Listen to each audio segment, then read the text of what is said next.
Assalamualaikum warahmatullahi wabarakatuh, Bapak Ibu Guru hebat, salam dan bahagia. Perkenalkan saya Iwan Rustawan, SPDI, dari SDN 5 Kaso, Kabupaten Ciamis, Jawa Barat. Pada kesempatan ini saya akan menyampaikan koneksi antar materi modul 3.1 yang merupakan kesimpulan, sintesis, dan refleksi saya terhadap materi yang telah saya pelajari dari modul 3.1. Selamat menyimak. Tujuan pembelajaran khusus 1. CGP membuat kesimpulan, sintesis, dari keseluruhan materi yang didapat, dengan beraneka cara dan media. 2. CGP dapat melakukan refleksi bersama, fasilitator untuk mengambil makna dari pengalaman belajar dan mengadakan metakognisi terhadap proses pengambilan keputusan yang telah mereka lalui dan menggunakan pemahaman barunya untuk memperbaiki proses pengambilan keputusan yang dilakukannya. Pada saat pengambilan keputusan, hal terbaik yang dapat kamu lakukan adalah hal yang benar, hal terbaik berikutnya adalah hal yang salah, dan hal terburuk yang dapat kamu lakukan adalah tidak melakukan apa-apa. Theodore Roosevelt. Bagaimana filosofi Ki Hajar Dewantara dengan Pratap Triloka memiliki kaitan dengan penerapan pengambilan keputusan sebagai seorang pemimpin? Filosofi Pratap Triloka khususnya, Ingarso Suntulada, memberikan pengaruh yang besar dalam mengambil keputusan sebagai pemimpin pembelajaran. KHD berpandangan bahwa sebagai seorang guru, itu harus memberikan tauladan atau contoh praktek baik kepada murid. Dalam setiap pengambilan keputusan, seorang guru harus memberikan karsa, atau usaha keras sebagai wujud filosofi Pratap Triloka ing Madyo Mangun Karsa dan pada akhirnya guru membantu murid untuk dapat menyelesaikan atau mengambil keputusan terhadap permasalahannya secara mandiri. Guru hanya sebagai pamong yang mengarahkan murid menuju kebahagiaan. Hal ini sesuai dengan filosofi Pratap Triloka Tutwuri Handayani. Bagaimana nilai-nilai yang tertanam dalam diri kita, berpengaruh kepada prinsip-prinsip yang kita ambil dalam pengambilan suatu keputusan. Nilai-nilai yang tertanam dalam diri kita akan berpengaruh kepada prinsip-prinsip yang diambil dalam pengambilan suatu keputusan karena sebuah keputusan merupakan refleksi dari nilai-nilai moral dan etika yang kita miliki. Maka penting untuk memupuk nilai-nilai positif dalam diri kita yang nantinya akan menjiwai setiap keputusan yang kita ambil. Bagaimana materi pengambilan keputusan berkaitan dengan kegiatan, coaching, bimbingan, yang diberikan pendamping atau fasilitator dalam perjalanan proses pembelajaran kita, terutama dalam pengujian pengambilan keputusan yang telah kita ambil. Apakah pengambilan keputusan tersebut telah efektif? Masihkah ada pertanyaan-pertanyaan dalam diri kita atas pengambilan keputusan tersebut? Hal-hal ini tentunya bisa dibantu oleh sesi coaching yang telah dibahas pada sebelumnya. Salah satu tujuan coaching adalah menggali potensi seseorang. Apabila dikaitkan dengan pengambilan keputusan, maka dapat berarti menggali potensi seseorang dalam mengambil keputusan yang bijak. Dalam hal ini berpihak pada murid. Materi pengambilan keputusan berkaitan dengan kegiatan coaching yang diberikan fasilitator dalam perjalanan proses pembelajaran di LMS telah membantu saya berlatih mengevaluasi keputusan yang telah saya ambil. Apakah keputusan tersebut telah berpihak kepada murid, sudah sejalan dengan nilai-nilai kebajikan, dan apakah keputusan yang sudah saya ambil tersebut bisa saya pertanggungjawabkan. Selanjutnya, setelah diambil kesimpulan bahwa pengambilan keputusan tersebut sudah efektif, bagaimana kemampuan guru dalam mengelola dan menyadari aspek sosial emosionalnya akan berpengaruh terhadap pengambilan suatu keputusan, khususnya masalah dilema etika? Sebagai pemimpin pembelajaran, guru harus mampu mengelola dan menyadari aspek sosial dan emosional agar kita mampu bijaksana dalam mengambil keputusan. Seorang guru harus memiliki kesadaran penuh ketika dihadapkan pada suatu masalah dilema etika. Bagaimana pembahasan studi kasus yang fokus pada masalah moral atau etika kembali kepada nilai-nilai yang dianut seorang pendidik? Pada pembahasan studi kasus yang berfokus pada masalah moral atau etika diperlukan kesadaran diri atau self-awareness dan keterampilan berhubungan sosial untuk mengambil keputusan. Kita dapat menggunakan 9 langkah konsep pengambilan dan pengujian keputusan terutama pada uji legalitas untuk menentukan apakah masalah tersebut termasuk bujukan moral yang berarti benar versus salah ataukah dilema etika yang merupakan permasalahan benar versus benar. Apabila permasalahan yang dihadapi adalah bujukan moral, maka dengan tegas sebagai seorang guru, kita harus kembali ke nilai-nilai kebenaran. Bagaimana pengambilan keputusan yang tepat? Tentunya berdampak pada terciptanya lingkungan yang positif, kondusif, aman dan nyaman. Pengambilan keputusan yang tepat, tentu akan berdampak pada terciptanya lingkungan yang positif, kondusif, aman dan nyaman. Kondisi tersebut adalah kondisi yang kita inginkan. Maka untuk melakukan perubahan, diperlukan suatu pendekatan yang sistematis. Dalam hal ini, kita menggunakan pendekatan inquiry apresiatif Bagja untuk melakukan perubahan ke arah yang lebih baik. Apakah tantangan-tantangan di lingkungan Anda untuk dapat menjalankan pengambilan keputusan terhadap kasus-kasus dilema etika ini? Adakah kaitannya dengan perubahan paradigma di lingkungan Anda? Tantangan-tantangan untuk dapat menjalankan pengambilan keputusan terhadap kasus-kasus dilema etika ada kaitannya dengan perubahan paradigma di lingkungan saya.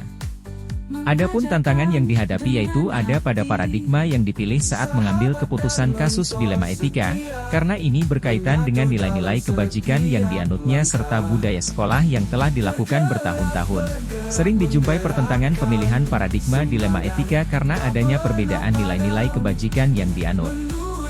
Hal yang perlu diperhatikan bahwa perubahan paradigma tidak dapat dibangun dalam waktu yang singkat. Kita harus fokus pada proses dan langkah perubahan yang telah dibuat. Apakah pengaruh pengambilan keputusan yang kita ambil ini dengan pengajaran yang memerdekakan murid-murid kita?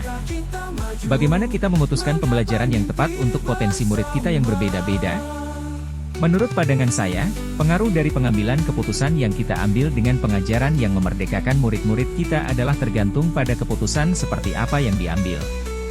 Sebagai guru dan pemimpin pembelajaran tentu pengambilan keputusan akan sangat berpengaruh pada pengajaran yang diberikan kepada murid.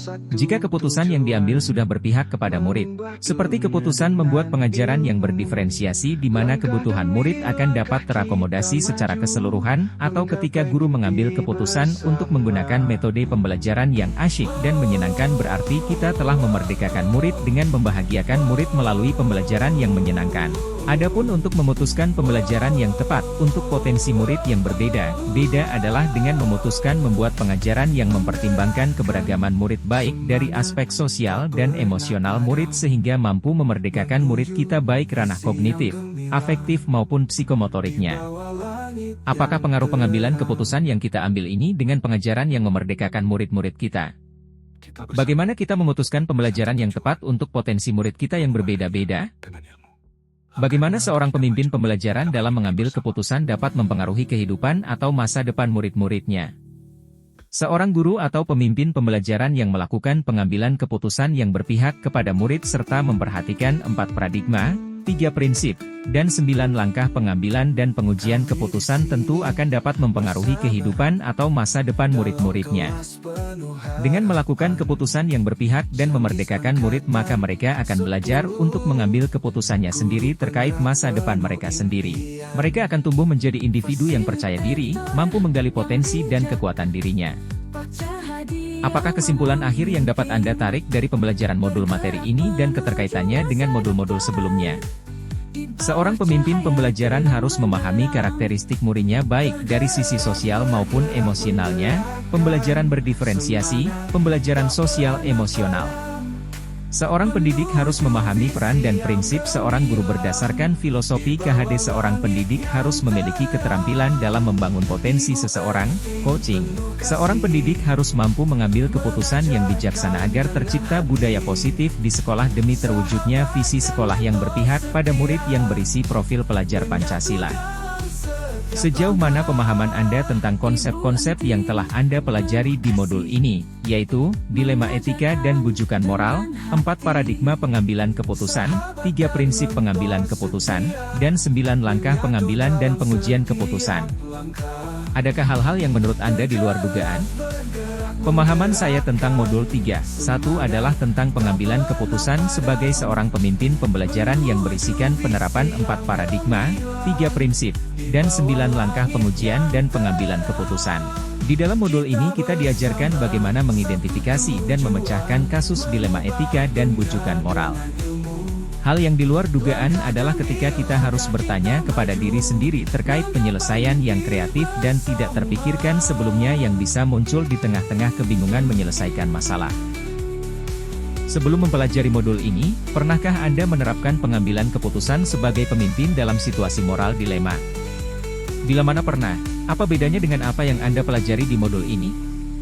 Sebelum mempelajari modul 3.1 ini, Saya baru menyadari bahwa saya pernah menerapkan pengambilan keputusan sebagai pemimpin dalam situasi dilema etika. Perbedaannya saat itu ketika saya mengambil keputusan saya belum memahami bahwa apa yang saya putuskan merupakan paradigma rasa keadilan lawan rasa kasihan, justice versus mercy, dan setelah mempelajari modul 3.1 ini saya memahami bahwa saat itu saya telah memakai prinsip berpikir berbasis rasa peduli. Hanya memang langkah-langkah pengambilan dan pengujian keputusan belum dilakukan secara berurutan. Bagaimana dampak mempelajari konsep ini buat Anda? Perubahan apa yang terjadi pada cara Anda dalam mengambil keputusan sebelum dan sesudah mengikuti pembelajaran modul ini? Dampak mempelajari konsep ini buat saya yaitu pada perubahan cara saya mengambil keputusan. Sebelumnya dalam mengambil keputusan saya langsung selesaikan di tempat tanpa berpikir lebih lanjut apa konsekuensi yang akan timbul. Selanjutnya sesudah saya mengikuti modul ini saya mulai mengerti tentang bagaimana mengambil keputusan dalam kasus dilema etika terutama setelah dikenalkan dengan 4 paradigma dilema etika, 3 prinsip resolusi, dan 9 langkah-langkah pengambilan dan pengujian keputusan. Seberapa penting mempelajari topik modul ini bagi Anda sebagai seorang individu dan Anda sebagai seorang pemimpin? Mempelajari modul 3.1 ini tentu sangat penting bagi saya baik sebagai individu maupun sebagai seorang pemimpin. Sebagaimana dijelaskan dalam modul bahwa sebagai pemimpin pembelajaran dalam mengambil keputusan harus memperhatikan 3 dasar pengambilan keputusan yang saling berkaitan, berpihak pada murid, nilai-nilai kebajikan dan bertanggung jawab. Selanjutnya dalam pengambilan keputusan kita senantiasa berpedoman pada 4 paradigma dilema etika, 3 prinsip, dan 9 langkah-langkah pengambilan dan pengujian keputusan. Di bawah langit yang